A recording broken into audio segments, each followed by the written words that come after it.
Greetings, dear viewers of Minati Care. Let us together unravel the mysteries of the world. A new model arrived at a U.S. military base in New Mexico under the tight security of armored ABS troops. The development of this bomb took about 3 years and cost up to $2 billion. In the future, this bomb would be known as the atomic bomb. 2 days later, scientists at the base tested the bomb in the desert. As the mushroom cloud slowly ascended, they seemed to witness the dawn of a new era, beginning the story of the atomic explosion in Hiroshima. At that time, World War II was nearing its end with the surrender of Nazi Germany.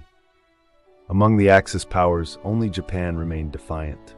Despite significant losses to the Japanese Navy, their forces continued to hold strong, giving the Japanese government the false impression that as long as they inflicted enough casualties on the U.S. military, the Allies would be forced into peace negotiations.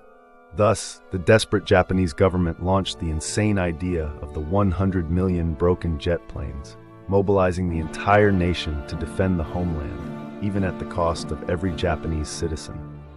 The concept of fighting to the last drop of blood was instilled deeply, with men, women, and children of all ages mobilized to resist the U.S. military.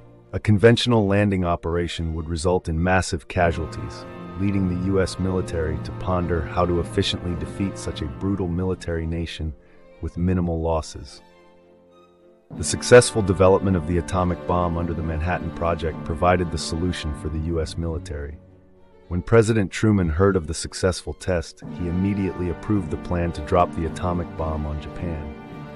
Shortly after, in the Potsdam Declaration on July 26, 1945, President Harry S. Truman issued an ultimatum to Japan to surrender unconditionally within 3 days.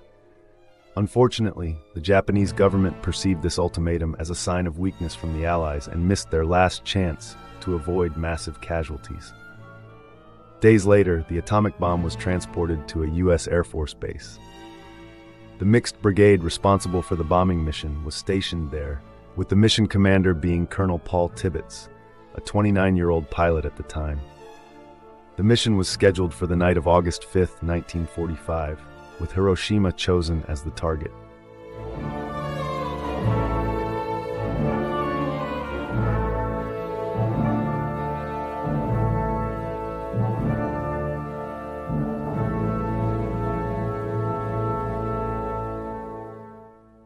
On the morning of August 5, 1945, an incident occurred at the base.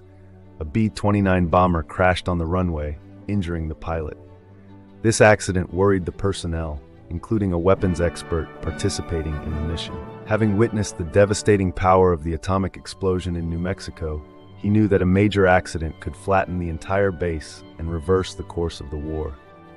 To ensure safety, they decided to disassemble the bomb and reassemble it in the aircraft after takeoff. This was a risky move, as he had to memorize the bomb's structure and reassembly steps meticulously. That night, Commander Paul Tibbets and his team reorganized the bombing plan. 3 planes were dispatched, with the first plane, the Enola Gay, named after Tibbets' mother, carrying the bomb.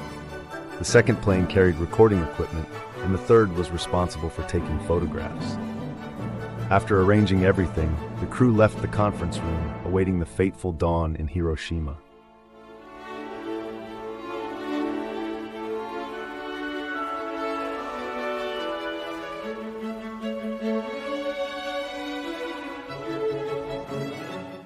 The next day, Hiroshima was chosen as the target due to its strategic importance. As one of Japan's major cities, it supplied weapons and equipment to the Japanese army. The city housed the headquarters of Japan's Second Army and the notorious 5th Division of the Imperial Japanese Army. Even doctors in Hiroshima were trained to carry out suicide attacks, including Dr. Shuntaro Hida, who survived the atomic blast due to a twist of fate. On the morning of the bombing, Dr. Hida reluctantly accompanied a farmer to the outskirts of the city to treat his sick daughter, unknowingly saving his life. As he cycled to the farmer's house, the bombers made final preparations. The crew was given cyanide pills in case of mission failure, but only the weapons expert accepted them, confident in the mission's success. The mission officially began at 2 a.m., with the takeoff ceremony resembling a press conference. The Enola Gay, piloted by Paul Tibbets, required higher initial speed for takeoff due to its heavy payload. Years of experience helped him overcome this challenge. Once airborne, the crew reassembled the atomic bomb, following detailed instructions noted in a manual. 2 hours later, the three planes were in position, 3 hours away from Hiroshima. It was a beautiful morning, with the sun rising on the horizon. The weapons expert completed the final steps of arming the bomb, replacing 3 green switches with red ones to ensure proper detonation. With everything ready, the crew donned protective goggles and entered the bombing route. They reached Hiroshima's sky without encountering any anti-aircraft fire. Below, the residents of Hiroshima continued their daily activities, unaware of the impending disaster. They had been alerted to an air raid 10 minutes earlier, mistaking it for a reconnaissance plane.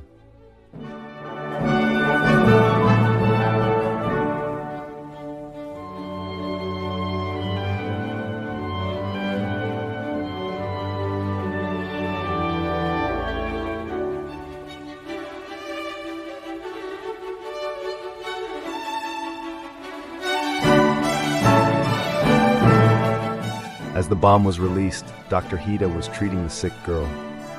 Meanwhile, the Enola Gay crew anxiously watched the stopwatch, counting down 45 seconds to detonation. After 43 seconds, the bomb's triggers initiated, causing a blinding light brighter than the sun to appear over Hiroshima. The explosion created a fireball 300 meters in diameter, instantly vaporizing everything near the blast's epicenter at over 4,000 degrees Celsius. The shockwave and thermal radiation caused immense destruction, turning Hiroshima into a hellish inferno. For those who survived the initial blast, their suffering had only begun. Most were sheltered in sturdy buildings, but sustained severe injuries from the shockwave. Hiroshima was plunged into darkness as dust clouds obscured the sun, leaving only fire and thick smoke in view. Compared to Hiroshima's residents, Dr. Hida was fortunate. The explosion's light and subsequent shockwave threw him to the ground, causing minor burns but sparing his life. The bomb's devastating impact lasted only seconds, but the aftermath was incomprehensible. The crew, unaware of the ground conditions, saw only the fireball and mushroom cloud from above. They knew the war might end sooner because of their mission. 6 hours later, they returned to the base, greeted with medals and cheers, though only Commander Tibbets was called for an interview to report to President Truman. President Truman, aboard a warship returning to Washington from Europe, announced the news to the public, sparking celebrations among the military personnel, eager to return home. Truman, too, anticipated the war's end, hoping Japan would surrender soon.